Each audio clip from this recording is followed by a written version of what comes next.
What's up, guys? Coming at you from Macau. Yes, we made it. We're here. We went through the 8 hours of observation that you need to go through when you're traveling from the mainland down the Zhuhai side to Macau.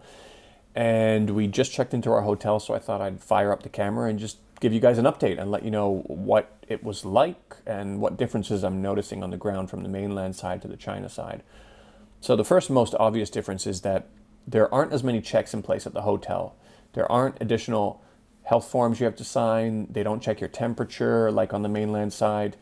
Whereas on the mainland side, even when we left our hotel in Zhuhai, they had to check our temperature again. And they said, oh, by the way, we forgot to ask you, where's your flight ticket? I said, I live in China.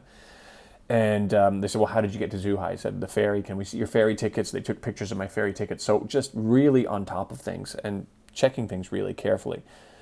So I feel like on the government side, the government in the mainland, they put a lot more onus, a lot of additional onus on businesses to help in these kind of virus eradication efforts. Whereas here it's really left up to the ports to control people coming in.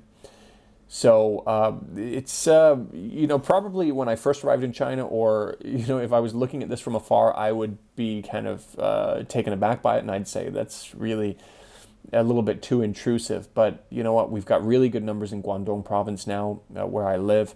So I think it's kind of worth the effort. And I think it's worth asking these places to participate like this. But, everybody's going to have their own opinion in that.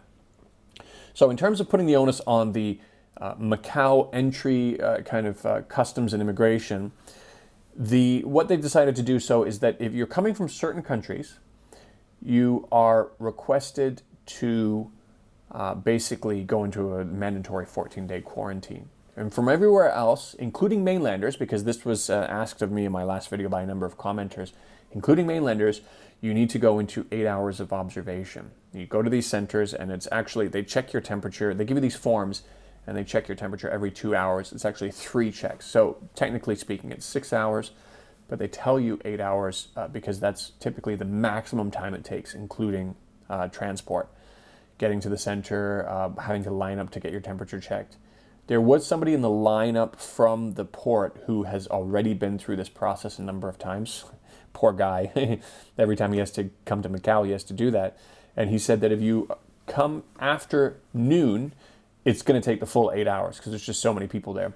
But if you go before, it's more like 6.5, 7 hours all in. And that's pretty much what we noticed. And we got there about 11 o'clock.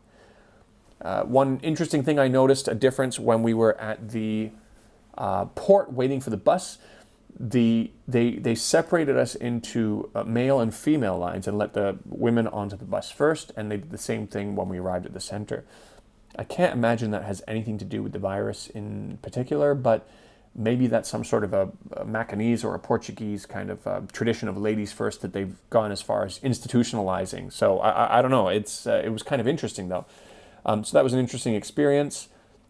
The experience at the actual center was good. The staff was good. It was just boring. We were sitting on these hard metal chairs for a long time. But, they provided us with water, bread, some small snacks. Overall, it was pretty good, all things considered. Then we hopped into our taxi and we came over here. So we're going to be spending 14 or 15 days in Macau. And then after, we're going to go to Hong Kong so that we don't go through the 14-day quarantine in Hong Kong. And there were a couple of people, not many, a couple of people, they said that I am exploiting a loophole to not go through the quarantine in Hong Kong. So I thought I'd quickly address that. I'm actually not exploiting a loophole. I'm following the procedures in the most expensive way possible. Because had I gone from mainland to Hong Kong, they would have put me into 14-day quarantine, and it would have been the government, or I guess the taxpayer, they would have paid for my hotel for 14 days, and they would have paid for my meals for 14 days. Everything would have been taken care of. So instead here in Macau, I've got to kind of pay my own way and then go over to Hong Kong afterwards. And because there aren't many cases in Macau, there's been 0 cases for a long time. As far as Hong Kong is concerned, that's the equivalent of a 14-day all clear, okay, you're okay to come in. As a matter of fact, Shenzhen is good also, but the problem with Hong Kong is they don't distinguish Shenzhen from everywhere else, like Hubei province. They have no idea where you are traveling in China. So if you're coming from the mainland directly, you got to go into that mandatory 14-day period. But ironically, I'm actually more concerned about Hong Kong. Hong Kong is the place that has more cases than Shenzhen and has more cases than Macau, where we are now. And when we do go over there, I'm actually going over there for less than 24 hours. I've got some errands to run. Yeah, I know, all of this just for less than 24 hours. But you know what? We had a little bit of a trip here. I got to spend some time with my son, my second son. So it's all good. You know, look on the bright side of things. But when we go to Hong Kong, we're going to be even more careful than we are here. We're going to be no, we're not going to be taking public transit, and we're going to be in and out in less than 24 hours. You know, there's people who are still gathering for demonstrations in Hong Kong, you know, gathering in large groups. I've seen pictures of and videos of Lan Kwai Fong, of people kind of still partying it up like it's 1999. You okay? And they just kind of, like, from the surface, it looks like they don't care, but I have to add a disclaimer. One of my friends from Hong Kong said most people are taking it seriously, but obviously you're going to have a bunch of idiots as well. But nonetheless, whether it's irrational or not, that's my thought process, that I'm way more worried about Hong Kong. So I'm going to be kind of extra careful there. What are we going to do here? So we are going to kind of just walk around a little bit. We're going to avoid the shows or any areas with large gatherings of people, and just kind of, you know, experience Macau a little bit. We have a little tourist guide book here, which my son's going to look through and see if there's anything in particular he wants to see. I mean, I haven't been here for 12 years, and when I did come, it was only for 2 nights.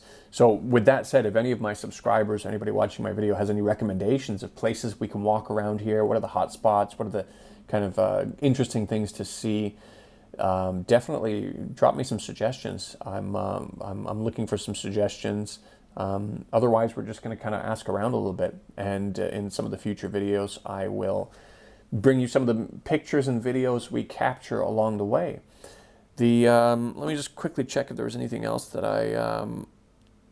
I had to mention. I think that's it, really. Yeah, we're gonna wrap it up here then. So with that said, I'm gonna get a little bit of rest. We're just gonna kind of relax in the hotel for now. Kind of exhausted after all of that today. So as usual, guys, stay safe. Take all the precautions you should be taking, and I will see you in the next video. Peace.